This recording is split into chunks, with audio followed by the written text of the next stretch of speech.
Hello everybody, welcome back to the channel, and as you can see, I've got the tie on, we've got the Top Hollow music going on in the background, and you know what all that means. We've got some more Pokemon Sleep news.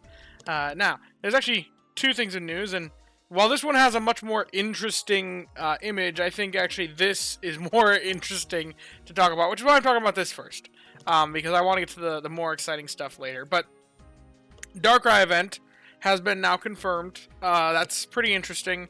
But the reason why I say this is the less exciting news is because they haven't really given us much more information other than confirming for us that the next big event is going to be a mythical event based around Darkrai. There's an event around him to follow up the Cresselia versus Darkrai. A few other things that they've confirmed is their framework for mythical Pokemon in this game. It says mythical Pokemon here. You can befriend one of each mythical Pokemon species. So it is confirmed that the one that you catch, or the one that you get, is the only one you will ever get, which is probably a good thing that you can't transfer them. And that all mythical Pokemon, are going to have all specialties, it appears, based off the framing of this. This could maybe be interpreted that just Darkrai is that way, because this is this Pokemon specialty. But given that they put it under this header of mythical Pokemon, I think this is confirming that going forward, mythical Pokemon are all going to have all specialties. So that's some interesting stuff for potential, like, maybe one day Shaman, maybe one day Mew. Lots of mythical Pokemon.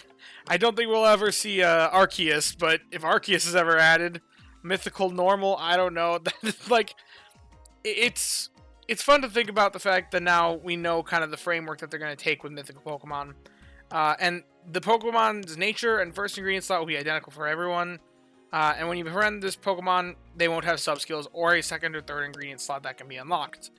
They're basically saying they're special Pokemon, and which is the same as Legends as well. Now, they're just saying there's going to be a future event where you can unlock its sub-skills and ingredient slots and unleash its true power. We still have no clue at all how that's going to look. We don't know if we're going to be able to choose the sub-skills. We don't know if there's going to be like an element of RNG in the sub-skills. We don't know if it's set for everybody. We don't know. All we know is that it will have sub-skills. What we have is not the end product of Darkrai, what it's going to look like. And realistically, they've also announced that if you didn't befriend Darkrai during Cresselia versus Darkrai, then you might be able to event it. You may be able to befriend it in the future event, which is interesting. Good for anyone who didn't get it during the Cresselia versus Darkrai event. You still got another shot, and it's a good way to make sure that people who failed in this last event, who didn't get Darkrai, or people who join in between the events, still have a way to participate in the future event. Because could you imagine if they made it that you could only catch Darkrai during the Cresselia versus Darkrai event, and then there was a future event that was like a really big event about leveling up your Darkrai, and you didn't get one, so you're just kind of left out to dry? That'd be lame. So I'm glad they're bringing it back, because that'd be giving an opportunity to catch it for newer players, as well as for people who didn't catch one in the event, so that they can succeed in the next event. So that's really all that we have about Darkrai that we didn't already have. Also notably, appearing at no locations. So that does also kind of imply that it's going to be event locked. I wouldn't be surprised if these are the only, like, these aren't the only events where it can spawn. Like, maybe way down the road we may have another event that's like, if you weren't around for a mythical, then maybe a mythical can spawn in, or maybe there might be some mission in the future for people who don't have one on their account to get one. We don't know for sure, but it doesn't appear anywhere. That's been confirmed. It's dozing type, which doesn't really matter. And we already knew the stuff about its main skill. The only stuff they've really confirmed is all this, which is interesting, but they haven't really given us that much information, so I don't think this is that crazy of stuff. Now, if that was all I had to say, I wouldn't be making this video, because this really isn't enough for a whole news video. But maintenance. Maintenance is always where the real interesting stuff happens, because it's where they actually give us the info, because they're about to put the info in the game, so they have to share with us. And maintenance is going to be happening on my local time, April 16th at 11:30 p.m. to the morning of April 17th, so that's not tonight, but not tomorrow night, but the night after, so a few nights away. Because for me, it's currently the 15th at just after midnight. So yeah, 2 more nights for me. But what's all happening with this maintenance? Well, they're preparing for a new event. I would believe that this is probably gonna happen not this week, or like it's probably gonna happen just next week if they're doing a maintenance for it at the end of this week. I don't see them doing it 2 weeks in advance. So we can... I'm sorry, I'm tired. Okay, end of the... Next week is probably going to be this, whatever this Dream Shard Week Volume 1 is. They said, please see the event news for more details, but we don't have those event news yet. If I take a look in here at our news, we don't have event news for a Dream Shard Week. But something else notable, I'm going to skip ahead and then work my way back. They said they're upgrading the maximum levels of certain main skills, like Dream Shard Magnet, is going up to level 8. Now, that's interesting because this is our first level 8 main skill, but it's also interesting because it's coinciding with a Dream Shard event. I don't think that is coincidental. I think there's going to be some sort of boost to main skill level of Dream Shard Magnet Pokemon, and probably to trigger rate, and probably to, like, the value of it as well. I wouldn't be surprised if we're seeing things similar to the Christmas event with this, where like they double the value of Dream Shard Magnets, because this just sounds like they're trying to help us get Dream Shards, and there's more reasons why. Now, well, we'll actually just get to those reasons. Research rank is going up in maximum level, which means it's going to be harder to get Dream Shards. Those of us that have been sitting at max rank for so long, a lot of our Dream Shards come from Research XP being converted. So anytime there's a new research rank increase, that means a huge drop-off in the amount of shards we're making. Because that's instead going toward our research rank instead of towards our shard production, until we inevitably reach rank 65, and then it gets right back to the way it was. But also, there's a new expense. Pokemon level is going up to level 65, and with every subsequent level, the Dream Shard cost gets more and more. For them to increase another level of Dream Shard Magnet means that they're actually, like, really thinking we're going to need more Dream Shards, which means this is probably going to be a very, very expensive rank up just for those 5 levels. But 5 levels is huge for berry Pokemon, and for all Pokemon really, but berry Pokemon especially. I've talked about that in the past. I'll link the video in the description for the differences that leveling makes. But that's about all I have to comment about the Dream Shard adjustments. Meanwhile, Befriending badges are a new announcement. Now, it's been teased that this is going to be happening. They said they were going to change the friendship level system, and they've basically completely reworked it. They've kept some of the same ideas, but they made it a bit nicer. So, they've now made it bronze, silver, and gold. It's no longer friendship level 10, friendship level 40, friendship level 100. They've made it differing from species to species. So, if I had to guess, 5-pip Pokemon that are relatively common are probably going to maintain the same 10, 40, 100 that it currently is set to. But I wouldn't be surprised if, like, middle evolutions, it was like 5, 20, 50 or something like that. And then maybe 16-pip Pokemon are like 4, like 12, and I don't know, something like that. I wouldn't be surprised if they made it so that it's lower amounts for the rarer Pokemon. Just because right now those hunts on berry specialists, catching a good Onix or Sneasel is like practically impossible if you are not a whale. As it's very rare to get one with Berry Finding S before Friendship level 10. And then the odds of even after you get to Friendship level 10 getting the Berry Finding S are still pretty slim.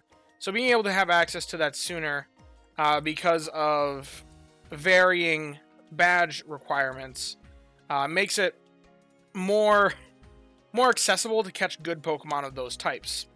Additionally, the Silver Badge, I love what they're doing with the Silver Badge because they've made it that it also makes the second Gold skill locked, level 25, but once you reach the Silver Badge, then you can toggle it on or off for each sub-skill. So, before it was kind of like if it hit Friendship level 40, an ingredient or a skill specialist just kind of rolled over and died. It'll be interesting to see how it plays in the meta.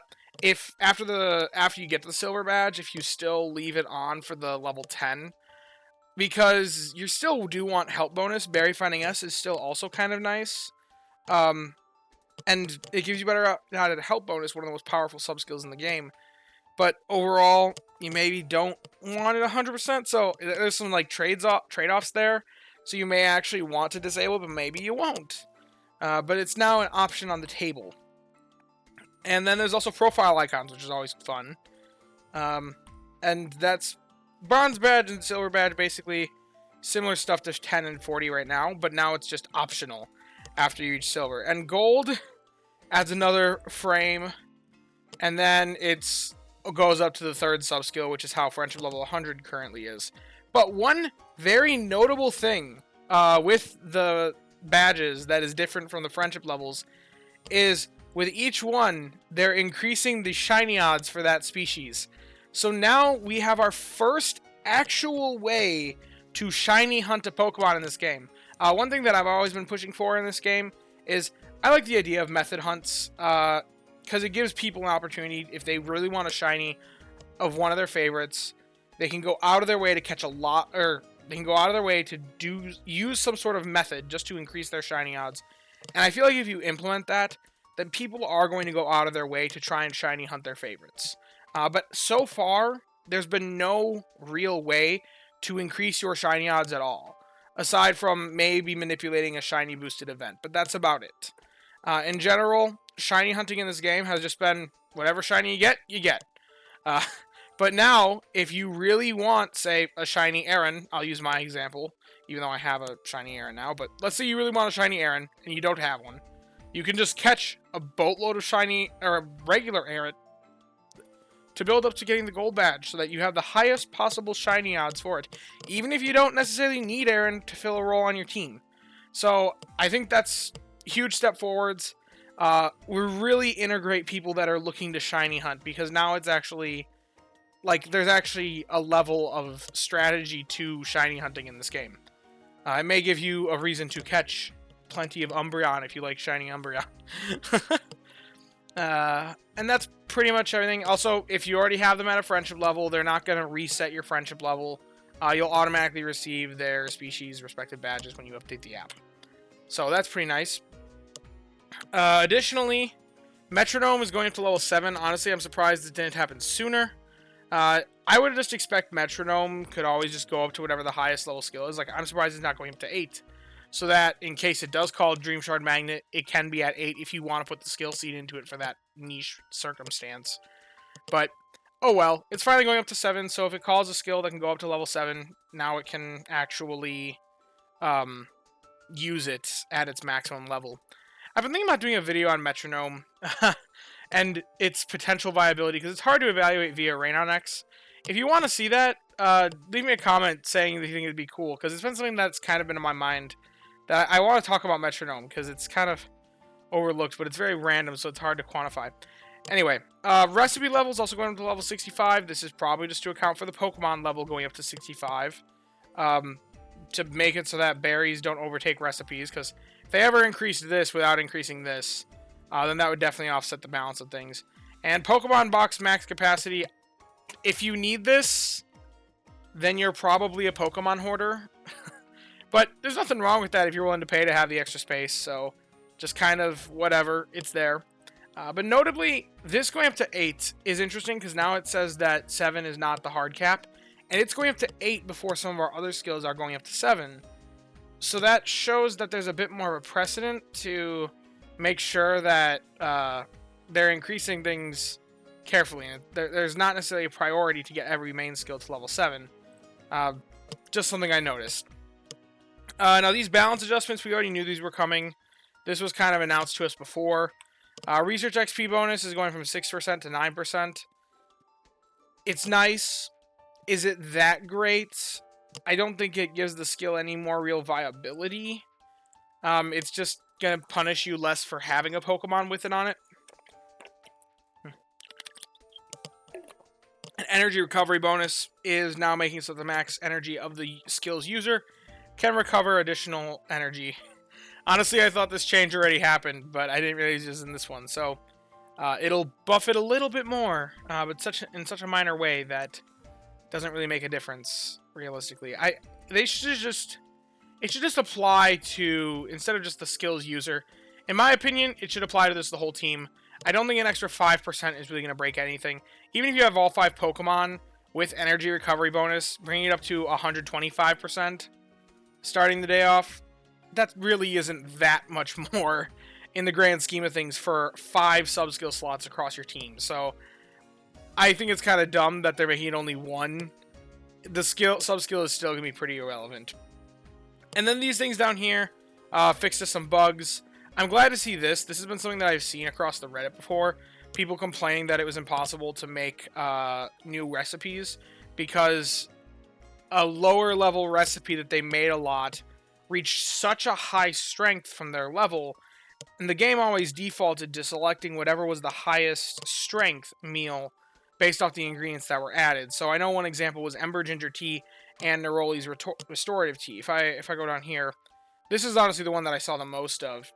Neroli's Restorative Tea contains 15 apples and 11 ginger, and the Ember Ginger Tea, just down here, takes 9 ginger and 7 apples. So there's more than 9 ginger and more than 7 apples in the Neroli's Restorative Tea, which meant that if you leveled up the base value of your Ember Ginger Tea past a certain level, then this thing's base value became at a point that it was higher value than the Neroli's Restorative Tea's base value.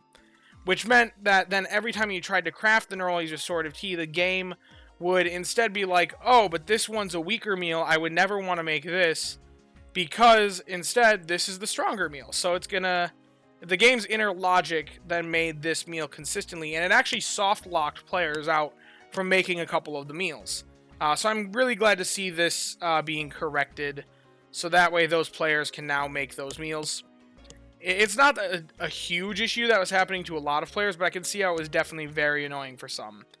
And the rest of these things, just more quality of life stuff. It's nice to see the devs putting things in like that, and then we always have these 2 tags like at the bottom of every single maintenance that we ever see, I swear. I'll be surprised if we ever don't see those 2 notifications. But that's pretty much everything that's happening with the 2.7.0 update. Nothing too crazy, but we're seeing some cool stuff. Befriending badges is probably the most exciting part, just because now we have actual shiny hunting in the game, or we will.